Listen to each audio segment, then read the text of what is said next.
This painting, I made it in a way that represents the end of the season and the beginning of the new season for planting corn seeds in Mexico.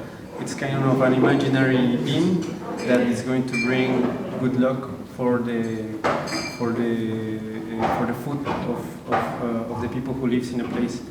In a very imaginary way, I developed this painting that has a lot of elements, a lot of colors, in a really free way that allows the public as well to imagine whatever they want, but having certain elements that speaks about what I just said.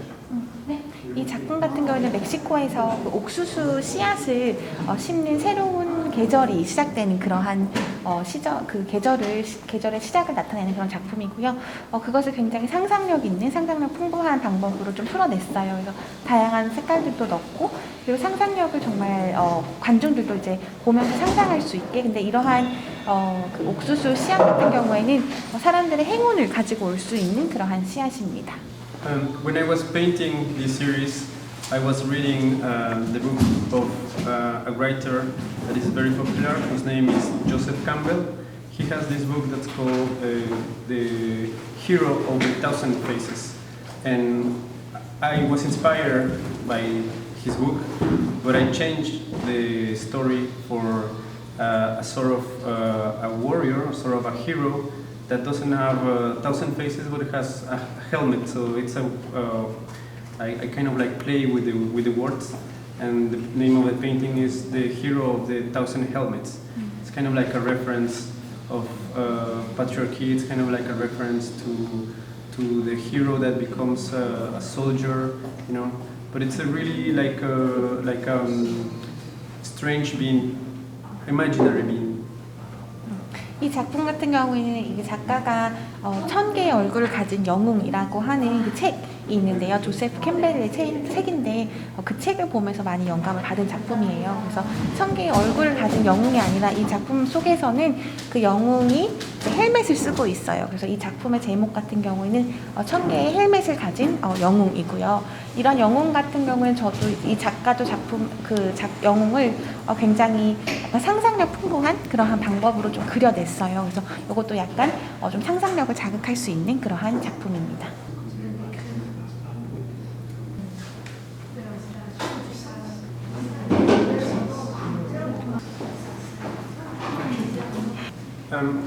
When I painted this one, I was thinking about the night, you know. That's why it's kind of like in a blue color.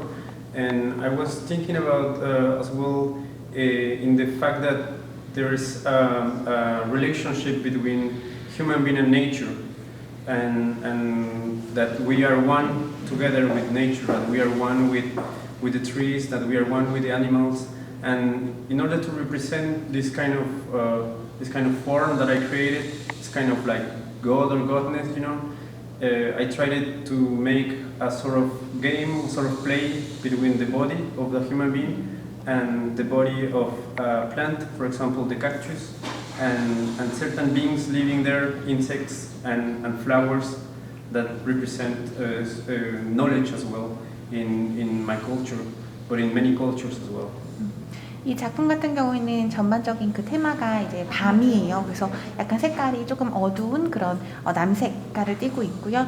이 작품 같은 경우에는 그 사람들과 자연과 어우러짐 그런 거를 조금 표현하고 싶었던 그런 작품이에요. 그래서 보시면 사람들의 신체를 나타내는 그런 부위도 보실 수 있고, 그리고 또 예를 들면은 이제 그 선인장이라든지 아니면 다른 그러한 식물들 이런 것들도 보실 수 있어요. 그래서 우리 사람들이 어떻게 자연과 함께 어우러서 하나가 되는지 이런 걸 좀 나타냈고요.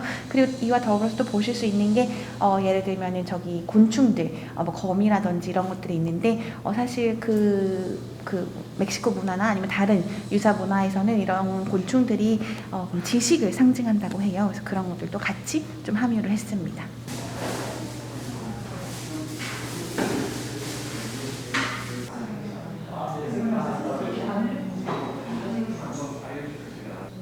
Yeah, well, this painting has a certain form that, for me, I wanted to represent this kind of an ancient object that has a sort of a tree in the middle, but it's a tree that is kind of dying. It means the tree of life for me. But the tree of life can be dry, but it might be not dead. It might will flower again, like in the season when the tree loses their leaves, right? So for me, it represents humanity now, when we are in this moment of kind of like sleeping, you know, and we'll be rising again in order to deal with all the problems that we have in our societies. 이 작품 중심에는 약간 고대 그런 시기를 조금 나타낼 수 있는 그런 오브젝트를 제가 좀 그려 넣었고요. 그리고 그와 더불어서 앞에 이제 약간 나무 같은 형상이 있어요. 그래서 이 나무가 사실은 죽어가는 나무처럼 보이지만 작가에게는 이 나무가 생명의 나무라고 해요. 그래서 지금은 죽어 있는 것처럼 보이지만 약간 새로운 봄이라든지 새로운 계절을 좀 준비하는 그러한 단계라고 보시면 돼요. 그래서 이 나무를 통해서 사람들, 지금 인류가 힘든 시기를 겪고 있지만 우리가 천천히 여기서부터 극복해 나가는 그러한 희망적인 메시지를 담은 그런 작품입니다. 본격적으로 시작에 앞서서 제가 이제 간단하게 작가 소개를 한번 도와드리도록 하겠습니다.